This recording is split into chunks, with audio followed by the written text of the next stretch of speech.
नमस्कार दर्शक बंधु पुणी केबे खोल स्कूल और कॉलेज पूरा फाइनल डेट आसी तो चलतु पूरा डिटेल सहित जाना राज्य सरकार केबे स्कूल कॉलेज को छुट्टी बंद करने घोषणा करते वीडियो को स्टार्ट करने पूर्व मुझे कही रखी कि जदि आपने आमर ये चैनल को नुआ निश्चिंत भाव में यही चैनल को गोटे लाइक गोटे शेयर गोटे सब्सक्राइब निश्चिंत भाव में कही रखु। तो आपण तो जानते कि एबे राज्य सरकार आगो को खरा छुट्टी अलरेडी दे सारी यही जून मास 19 रु 21 भितर स्कूल खोल आकलन किंतु एबे यही तापमात्रा देखी धीरे धीरे खरा बढ़िबार लगी। तो यही खरार तापमात्रा देखी राज्य सरकार डिसीजन नहीं पारती कि आगू को आउ खरा छुट्टी देवे बोली किंतु एपर्यंत आकलन होना केबे खरा छुट्टी आपंकर बातिल हम कि केबे स्कूल खोल एपर्यंत किसी भी डिक्लेयर होना।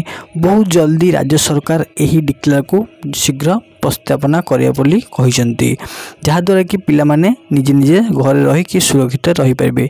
तो आ गोटे कथा कहिसेंती कोविड पई समस्त सतर्क रुहंतु। रहूची आज जय जगन्नाथ।